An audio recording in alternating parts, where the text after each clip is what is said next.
हमें बहुत से लोग अपनी सच्ची कहानियाँ भेजते हैं, लेकिन इन्हें सच्चा मानना या ना मानने का फैसला आपका रहेगा। डर डायरी के पन्ने से आपके लिए एक और दिल दहला देने वाली कहानी। अगर आपके पास भी कोई डरावनी या भूत प्रेतों की कहानियाँ हैं तो डिस्क्रिप्शन में दिए लिंक के द्वारा हमें भेजें। और अगर हर हफ्ते आपको नई डरावनी कहानियाँ सुननी हैं तो हमारे चैनल को सब्सक्राइब करें और बेल आइकन ज़रूर दबाएं। इन कहानियों के आखिर तक बने रहें नए साल की एक बहुत ही स्पेशल तोहफे के लिए। आइए आज की कहानियाँ शुरू करें।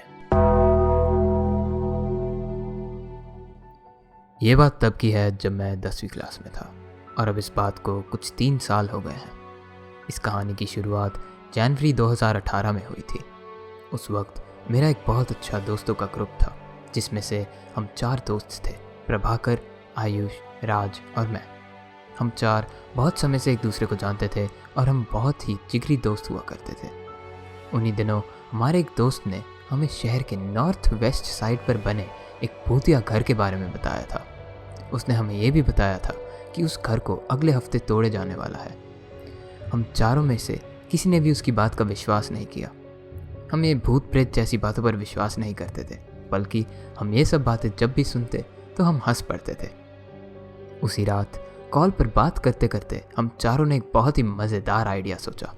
हमने सोचा कि क्यों ना हम एक YouTube चैनल खोलें और उस घर के टूटने से पहले वहाँ पर एक पूरी रात रुक कर YouTube के लिए एक वीडियो बना लें। अपने आइडिया से खुश होकर हमने सैटरडे रात को वहाँ जाने का प्लान बना लिया। सैटरडे शाम 7 बजे के आसपास हम सब अपने माँ बाप को एक दूसरे के घर रात बिताने का बहाना देकर बाहर निकल आए। घर से निकलकर हम सभी एक दूसरे से मिले और उस भूतिया घर की तरफ चल पड़े। हम चारों के पास एक कैमरा था क्योंकि हमने यही सोचा था कि हम उस घर के हर एक कोने में कैमरा सेटअप कर लेंगे ताकि एक बहुत ही बढ़िया वीडियो शूट हो जाए और वो वीडियो यूट्यूब पर वायरल भी हो सकती थी। एग्जैक्टली 8:50 पर हम उस घर में घुस गए थे और हमने वीडियो बनाने के लिए कैमरा सेटअप करना शुरू कर दिया। अब हमने घर के सभी कमरों में कैमरास लगा दिए थे और हमारा प्लान कुछ ऐसा था कि मैं और आयुष उस घर की छत पर रहेंगे और राज और प्रभाकर नीचे वाले कमरे में। मैं कहीं ना कहीं इस बात से थोड़ा खुश भी था क्योंकि अगर बाय चांस यहाँ सच में कुछ भूतिया हो भी तो घर के अंदर ना होने से डर खुद ही कम लगेगा। हम सब ने सोचा तो यही था कि हम पूरी रात जागे रहेंगे, लेकिन मैं छत पर आराम से लेटकर चांद तारे देख रहा था और मुझे पता ही नहीं चला कि कब मेरी आंख लग गई। मेरी नींद 2 बजे के आसपास टूट गई और मुझे मेरे पेट में अजीब सा डर सा महसूस हो रहा था, मानो जैसे मैं बहुत उदास हूँ। मेरी ज़िंदगी में ऐसा कोई नहीं है जो मुझसे प्यार करता हो और सभी लोग जो मुझे जानते हैं सब के सब मुझसे नफ़रत करते हैं। मुझे अचानक से इतना ज़्यादा डिप्रेस्ड फील होने लग गया था कि मैं उठा और उस छत के कोने में जाकर खड़ा हो गया। मेरे दिमाग में अब बस वहाँ से कूदने का ख्याल बार बार आए जा रहा था, जब अचानक से मुझे एहसास हुआ कि मेरे साथ कुछ अजीब हो रहा है। मुझे आज से पहले ऐसा कभी नहीं लगा था। मैं तो खुश रहता हूँ, मेरे पास अच्छे दोस्त भी हैं और मेरे परिवार वाले भी मुझसे बहुत प्यार करते हैं। ये सोचते सोचते ही मैंने अपनी जगह से 2 कदम पीछे लिए ही थे जब मैं पीछे मुड़ा तो वहाँ एक छोटी सी लड़की खड़ी हुई थी। उसके बाल उसके आधे चेहरे को कवर कर रहे थे और उसका आधा चेहरा जो दिख रहा था वो पूरा जला हुआ था। मैं झूठ नहीं बोलूँगा, उस समय मैं एक छोटे से बच्चे की तरह ज़ोर ज़ोर से चिल्लाने लग गया था जब अचानक मेरी आंखें खुली और मुझे पता चला कि अब तक मैं जो भी देख रहा था वो एक सपना था।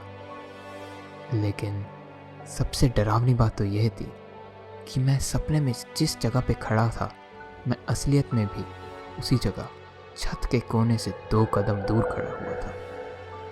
इसके अलावा ना जाने क्यों अब मैं यहाँ से हिल भी नहीं पा रहा था और मुझे ऐसा महसूस हो रहा था कि जैसे मेरे पूरे शरीर को पैरालाइज कर दिया गया हो। अब मैं असलियत में ज़ोर ज़ोर से चिल्लाया, मुझे छोड़ दो, मुझे छोड़ दो।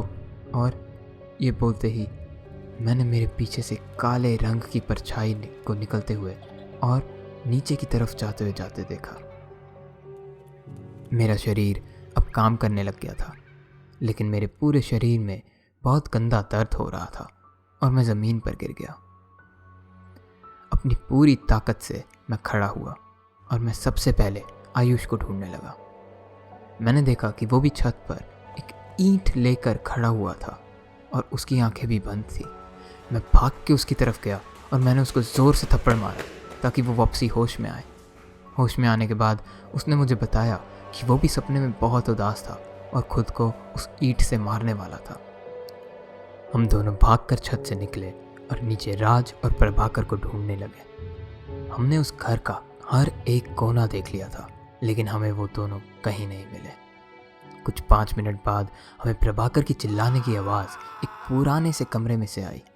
हैरानी की बात तो ये थी कि हम इस कमरे में पहले भी उन्हें ढूंढने आ चुके थे, लेकिन उस समय ये पूरा कमरा खाली था।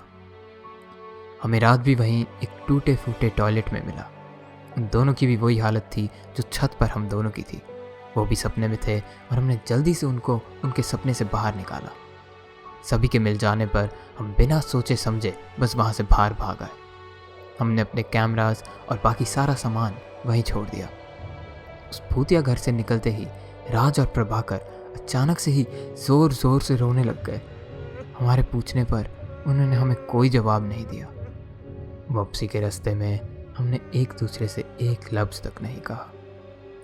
हम सभी अपने साथ हुई घटना और अपने अपने सपने के बारे में सोच रहे थे। आने वाले दिनों में राज और प्रभाकर ने हम सबसे झगड़ा कर लिया और उसके बाद से हमारी बात होना भी बंद हो गई। मुझे आज तक पता नहीं चला कि हमारा झगड़ा किस वजह से हुआ था। शायद उन्होंने सपने में कुछ ऐसा देखा जिसको लेकर उन्होंने हमसे झगड़ा कर लिया। मैं और आयुष आज भी अच्छे दोस्त हैं, लेकिन प्रभाकर और राज पता नहीं अब कहाँ और कैसे हैं। ना ही उनका पुराना नंबर काम करता है और ना ही वो किसी सोशल मीडिया साइट्स पर है। मैं तो बस यही उम्मीद कर सकता हूँ कि वो जहाँ कहीं भी हो सही सलामत हो।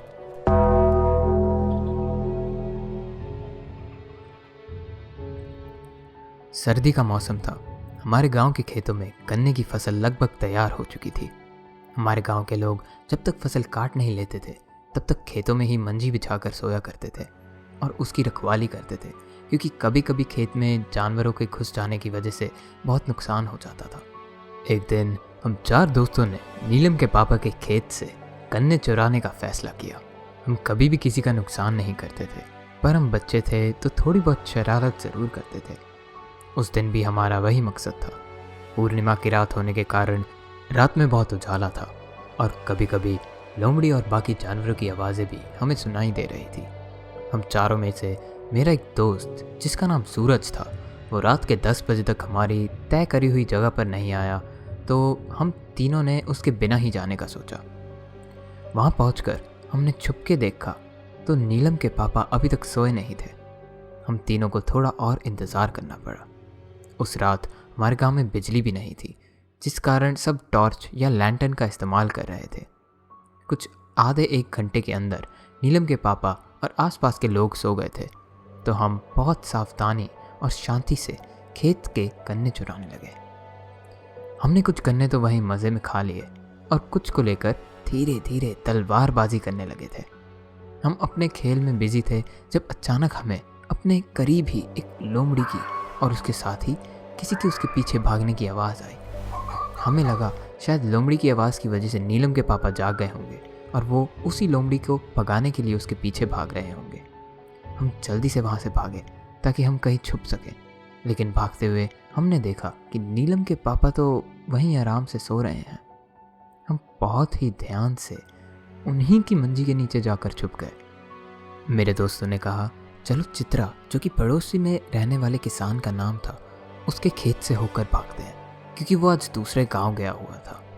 हम उसके खेत से होकर जा ही रहे थे, तभी हमें किसी की धीमी सी चीख सुनाई दी। मेरा दोस्त भूटा बोला, अरे देख तो, चित्रा के खेत में जो स्केरक्रो लगा हुआ था उसे कोई चुरा के ले गया था। मेरे तीसरे दोस्त ने इस बात को मना कर दिया और बोला कि मेरे हिसाब से तो ये चित्रा ने ही निकाला होगा ताकि वो उसको खेत में दूसरी जगह लगा सके। हम अभी चित्रा के खेत के बीचों बीच में थे जब हमें हमारे पीछे से लोमड़ी की दर्द भरी चीख की आवाज़ सुनाई दी। हम सभी एक साथ पीछे की तरफ मुड़े और अब हमने जो देखा उसे देखकर हम सभी अपनी जगह पर जम से गए थे। एक स्केयरक्रो उस लोमड़ी का मांस छील कर उसे खा रहा था। हम एक जगह पर जमकर चौड़ी आंखों से चुपचाप उसको देख रहे थे। मुझे मेरी आंखों पर विश्वास नहीं हो रहा था, लेकिन हम तीनों को ये होते हुए दिख रहा था। नीलम के पापा खेत को छोड़कर बाकी के लगभग सभी खेतों में स्केयरक्रो लगे हुए थे। हम अब कहीं भाग भी नहीं सकते थे। अगर एक स्केयरक्रो जिंदा हो सकता है तो फिर क्या पता बाकी खेतों में भी सभी स्केयरक्रो जिंदा हो चुके हों। ये देखने के बाद हम चुपचाप दबे पांव चित्रा के खेत में बनी एक छोटी सी झोपड़ी में जाकर छुप गए। हम सभी डर के मारे कांप रहे थे। कुछ 5 मिनट बाद ही हम सब ने महसूस किया कि कोई बाहर से झोपड़ी को हिला रहा था, और देखते ही देखते ये जो कोई भी था जोर जोर से झोपड़ी को हिलाने लग गया। हम सब चीखे और रो रहे थे। जब ज़्यादा हिलने की वजह से वो झोपड़ी पूरी टूटकर गिर गई और हम तीनों वहीं पर बेहोश हो गए। अगली चीज़ जो मुझे याद है वो ये है कि मुझे ऐसा एहसास हुआ कि कोई मुझे उठाने की कोशिश कर रहा था। मैं डरते चिल्लाते हुए उठा तो मैंने मेरे सामने सूरज को देखा। हम दोनों ने फिर मिलकर हमारे बाकी बेहोश हुए दोस्तों को उठाया और हम सब बिना समय गंवाते हुए वहाँ से जल्दी घर की ओर निकल गए। हम चारों भूटा के साथ उसके घर में रुक गए। वहाँ पर सूरज ने हमें बताया कि वो अपने पिताजी के साथ चला गया था और इसी वजह से वो हमारे साथ गन्ने चुराने नहीं आया। लेकिन जैसे ही उसका काम ख़त्म हुआ वो सीधे हमारे पास आ गया और उसने हमें टूटी हुई झोपड़ी के पास सोते हुए देखा। उस समय हमने सूरज को पूरी घटना बताई। पहले तो सूरज को भी हमारी बात का यकीन नहीं हुआ, लेकिन हमारे डरे हुए चेहरे देखकर वो भी समझ गया था कि हम झूठ नहीं बोल रहे। सुबह उठकर जब हम गांव में बाहर गए तो हमने लोगों से सुना कि रातों रात सभी खेतों में से किसी ने स्केयरक्रोज को चुरा लिया था। सभी गांव वालों का मानना था कि किसी ने चोरी कर लिया है, लेकिन हम जानते हैं कि सच्चाई कुछ और ही है। उम्मीद है आपको डर डायरी की आज की ये कहानी पसंद आई होगी। अगर आपको ये कहानी अच्छी लगी तो हमें कमेंट्स में बताएं और अपने किसी दोस्त को भी सुनाएं। इस बार वीडियो ख़त्म करने से पहले मैं आपको बताना चाहूँगा कि नए साल की खुशी में आज से डर डायरी पॉडकास्ट को आप स्पॉटिफाई, गूगल पॉडकास्ट, एंकर और कई और पॉडकास्ट प्लेटफॉर्म्स पर सुन पाएंगे। इनके लिंक आपको डिस्क्रिप्शन में मिल जाएंगे। उम्मीद है आपको ये न्यू ईयर का तोहफा पसंद आया होगा। अगर हाँ तो इस वीडियो को लाइक, शेयर और चैनल को सब्सक्राइब करना ना भूलें। अभी के लिए अलविदा और आपसे जल्द ही दोबारा मुलाकात होगी।